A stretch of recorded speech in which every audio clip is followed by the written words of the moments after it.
Bienvenue sur toute l'actualité en France et à l'international. On commence tout de suite. 50 M. C'est toute la distance qui séparait une vedette lance-missile iranienne d'un porte-avions nucléaire au moment où l'amiral américaine n'avait toujours pas donné l'ordre de tirer. Pas 5 miles, pas 500 verges, 50 M, la longueur de la moitié d'une piscine. À cette distance, un lance-roquette ne peut pas manquer sa cible. À cette distance, un kamikaze n'a même pas besoin de viser.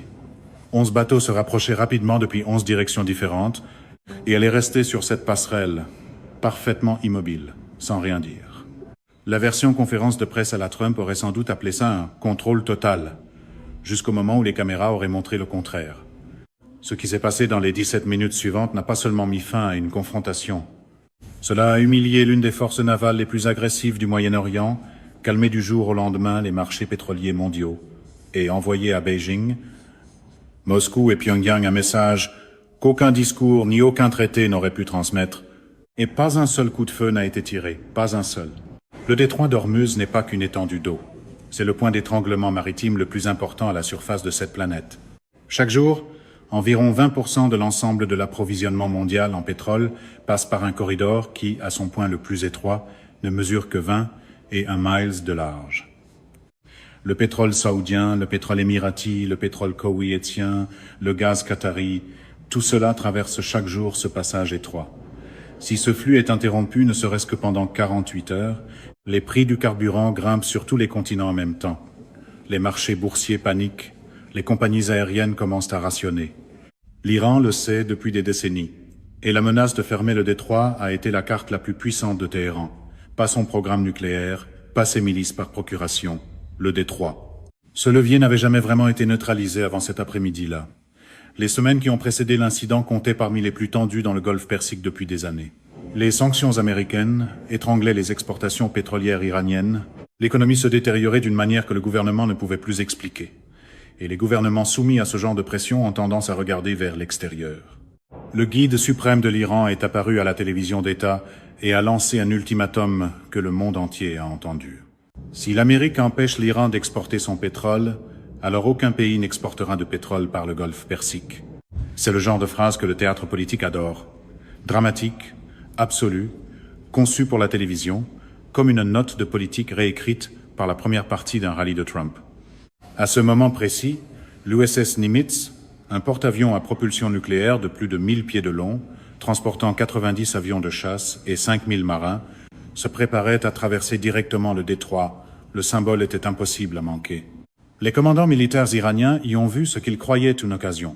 Non pas de déclencher une guerre, parce qu'ils étaient calculateurs, pas suicidaires, mais de créer un moment, une confrontation qu'ils pourraient filmer, diffuser et transformer en récit de défiance iranienne face à la puissance américaine. Ils l'avaient déjà fait auparavant, et cela avait déjà fonctionné. Ils croyaient que cette fois ne serait pas différente. Ils se trompaient d'une manière qu'ils n'auraient jamais pu anticiper. À 14h, 11 vedettes d'attaque rapide de classe Boghamar ont quitté la base navale de Bandar Abbas. Chacune mesurait 40 pieds de long, pouvait dépasser 50 nœuds et était armée de lance-roquettes, de mitrailleuses lourdes et de missiles antinavires.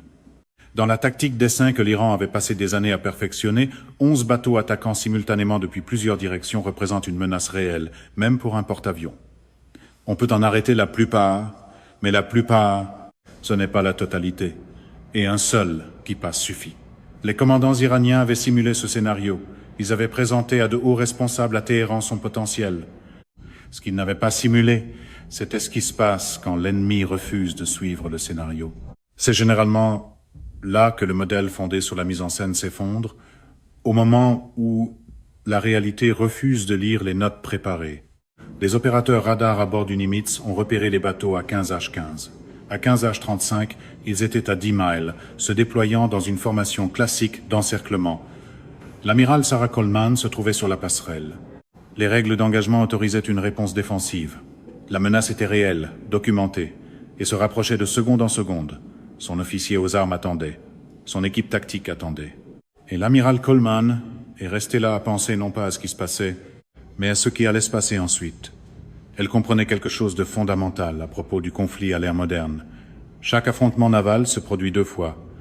Il se produit sur l'eau, puis il se produit de nouveau sur tous les écrans du monde dans l'heure qui suit. Ouvrir le feu sur ces vedettes, aurait pu éliminer la menace immédiate, mais les images de navires de guerre américains tirant sur de plus petites embarcations iraniennes auraient donné à Téhéran exactement ce qu'il était venu chercher. Les médias d'État iraniens auraient joué la victime à la perfection. L'agresseur serait devenu le martyr, et l'Iran, malgré le fait d'avoir lancé une attaque armée en essaim contre un navire de guerre étranger dans des eaux internationales, serait reparti avec une victoire de propagande valant plus que n'importe quel résultat militaire. L'amiral Coleman n'allait pas leur offrir ce cadeau. Quiconque a été formé dans une salle de spin pro-Trump reconnaîtrait immédiatement la tactique, perdre les faits, puis foncer pour gagner le titre. Elle a plutôt donné 3 ordres. D'abord, elle a lancé des hélicoptères.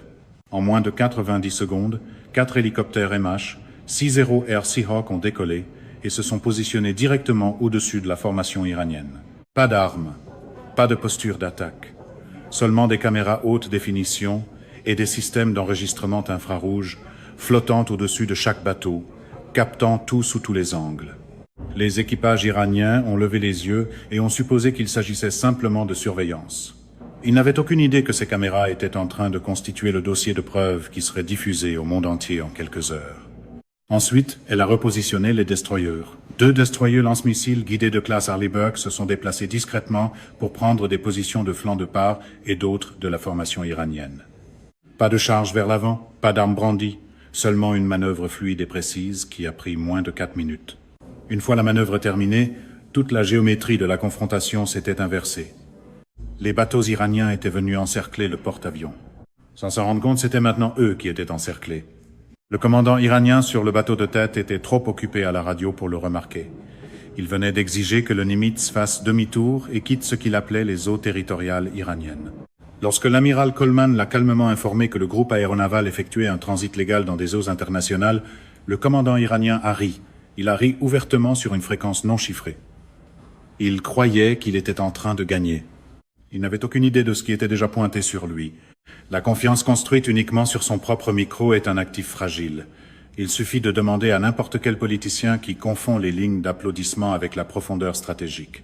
Le 3e ordre a activé quelque chose que le corps des gardiens de la révolution islamique n'avait jamais rencontré dans un environnement opérationnel réel, le système d'armes laser AN, CQ3, non pas un prototype, mais un système d'énergie dirigé pleinement déployé, prêt au combat, déjà installé à bord de bâtiments de surface américains. Il n'y a pas de projectiles, pas d'explosion, pas de bruit, pas de faisceau visible, seulement une énergie électromagnétique focalisée qui se déplace à la vitesse de la lumière, atteint sa cible avec une précision absolue et la neutralise. Contre des systèmes électroniques de navigation à courte portée, l'effet est presque instantané. Le système GPS cesse de recevoir, le radar se fige, la radio se dissout dans la friture, la boussole tourne dans le vide. Chaque système électronique du navire ciblé cesse de fonctionner, silencieusement, invisiblement, et l'équipage n'a ni avertissement, ni explication. À 15h47, le système a verrouillé la vedette iranienne de tête. L'opérateur l'a activé. En quelques instants, l'écran GPS du commandant iranien s'est éteint. Son radar s'est figé. Sa radio s'est noyée dans la friture. Sa boussole de navigation est devenue inutile, et la même chose est arrivée au 2e bateau, puis au 3e, puis aux 11 en même temps. Toute la formation était à la dérive. Aucune navigation, aucune communication, aucune coordination, aucun moyen de rentrer. La voix qui est revenue à la radio depuis le commandant iranien ne ressemblait plus du tout à celle de l'homme qui riait quelques minutes plus tôt. La version moderne de l'humiliation n'est pas toujours faite de feu et de fumée. Parfois, c'est tout votre récit qui s'écrase avant même que votre bateau ne fasse demi-tour. La bravade avait disparu. Ce qui restait était quelque chose de beaucoup plus brut. Qu'avez-vous fait? Qu'avez-vous fait à nos systèmes? La réponse de l'amiral Coleman est arrivée sans qu'elle hausse la voix, sans la moindre trace de triomphalisme. Elle l'a informé que 11 navires armés dérivaient dans des voies maritimes internationales actives, avec des pétroliers qui approchaient, et que la marine des États-Unis était prête à offrir une assistance de recherche et sauvetage si nécessaire. Puis elle lui a dit que tout, l'approche, les menaces, l'agression, la dérive, tout cela avait été enregistré en vidéo haute définition sous plusieurs angles et que ces images seraient remises aux médias internationaux dans l'heure. C'est le scénario cauchemardesque de toute machine de propagande, y compris la version trumpienne, non pas un commentaire hostile, mais des images nettes avec horodatage. Le silence sur ce canal radio a duré assez longtemps pour que l'officier des communications vérifie que la fréquence était toujours active. Elle l'était. Le commandant iranien n'avait tout simplement plus de mots. L'amiral Coleman lui a donné deux options. Les navires américains remorqueraient les 11 bateaux jusqu'aux eaux iraniennes, où les systèmes de navigation seraient rétablis et les bateaux rentreraient par leurs propres moyens. 10 secondes de silence, puis deux mots, option 2. Le système laser a été désactivé, la navigation a redémarré, le GPS est revenu, et à 15h55, les 11 vedettes rapides ont fait demi-tour et ont commencé le trajet silencieux et humiliant de retour vers Bandar Abbas. Aucun trafic radio, aucune menace finale, seulement 11 bateaux rentrant chez eux dans le silence pendant que des hélicoptères américains flottaient au-dessus d'eux et enregistraient chaque mètre de leur retraite. Dans les 2 heures qui ont suivi, le United States Central Command a diffusé les images intégrales, non montées, à tous les grands réseaux de la planète. Les images étaient sans ambiguïté.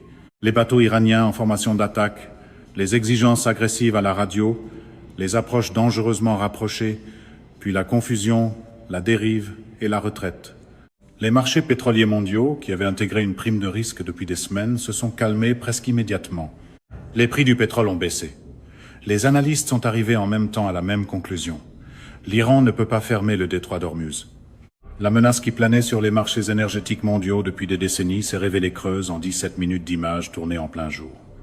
Il ne restait plus aucune place pour l'habituel numéro du genre « Beaucoup de gens disent » quand le monde entier pouvait simplement regarder la bande. Le commandant des gardiens de la Révolution qui avait ordonné l'opération a été relevé de ses fonctions en quelques jours. Les voies les plus dures au sein de l'armée iranienne ont été écartées. Le harcèlement naval dans le golfe Persique a chuté de 80% dans les semaines qui ont suivi, non pas à cause d'un traité, mais parce que, quelque part dans l'esprit de chaque officier naval des gardiens de la Révolution, il y avait désormais un nouveau souvenir qu'il ne pouvait pas effacer. La Chine a observé. Beijing a passé des années à développer des tactiques d'essai en mer de Chine méridionale, en utilisant des combinaisons de navires des gardes-côtes et de milices maritimes pour harceler et intimider de plus petits pouvoirs régionaux. Cet incident a démontré avec une clarté parfaite l'écart entre le harcèlement comme tactique et le harcèlement contre un adversaire technologiquement préparé, qui est aussi prêt à gagner la guerre de l'information au même moment. La Russie a observé de près la dimension de gestion de l'information. L'approche de Moscou repose sur l'ambiguïté, sur la création de situations où les deux camps peuvent revendiquer leur légitimité et où la communauté internationale reste à débattre de ce qui s'est passé. L'amiral Coleman a éliminé cette ambiguïté avant même que la confrontation soit résolue. Les caméras enregistraient avant que le laser soit activé. Il ne restait plus rien que quiconque puisse contester. L'ambiguïté n'est utile que jusqu'à l'arrivée des preuves, ce qui explique pourquoi tant de marques politiques construites sur la fanfaronnade traitent la documentation comme une ennemie personnelle. Le ASEQ-3 n'est pas l'avenir de la guerre navale, c'est le présent. Les systèmes d'énergie dirigés sont déjà déployés, déjà intégrés à la doctrine des groupes aéronavals, déjà en train de transformer ce que signifie une confrontation navale à l'ère moderne. Aucune munition, aucun magasin à vider. Un engagement à la vitesse de la lumière, avec une précision qu'aucune arme à projectile ne peut égaler, et la capacité de vaincre un ennemi sans laisser la moindre pièce de preuve qui pourrait être utilisée contre vous. Aucun dommage à la coque, aucune victime, aucune image de destruction, seulement des systèmes électroniques qui cessent de fonctionner et des équipages sans aucune explication. Contre les tactiques d'essai en particulier, cette combinaison d'énergie dirigée, de surveillance aérienne coordonnée et de bâtiments de surface repositionnés représente une architecture défensive que la guerre en petites embarcations ne peut tout simplement pas surmonter. Toute la logique stratégique de l'essaim s'effondre au moment où l'on retire l'électronique de chaque bateau simultanément. Le détroit d'Ormuz est ouvert aujourd'hui. Les pétroliers y passent selon l'horaire prévu.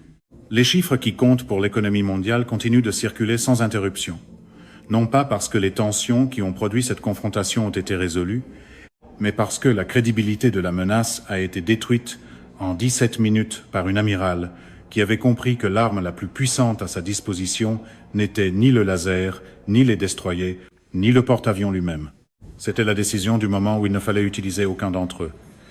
Pour les dirigeants accros au spectacle, ce genre de discipline est presque offensant. Pas de grande mise en scène, pas de slogan, pas d'autocongratulation plaquée or, seulement des résultats. Vous n'avez pas besoin de détruire votre ennemi pour le vaincre. Vous n'avez pas besoin de tirer une seule balle pour gagner. Ce qu'il faut, c'est être meilleur qu'eux d'une manière qu'ils ne peuvent pas égaler, d'une manière qu'ils ne peuvent pas expliquer, et d'une manière que le monde entier peut regarder en haute définition. Le détroit d'Ormuz reste ouvert, et c'est toute l'histoire. C'est la fin de ce bulletin d'information. N'oubliez pas de vous abonner pour ne rien manquer de l'actualité en France et dans le monde. Merci de nous avoir suivis. Au revoir, à bientôt.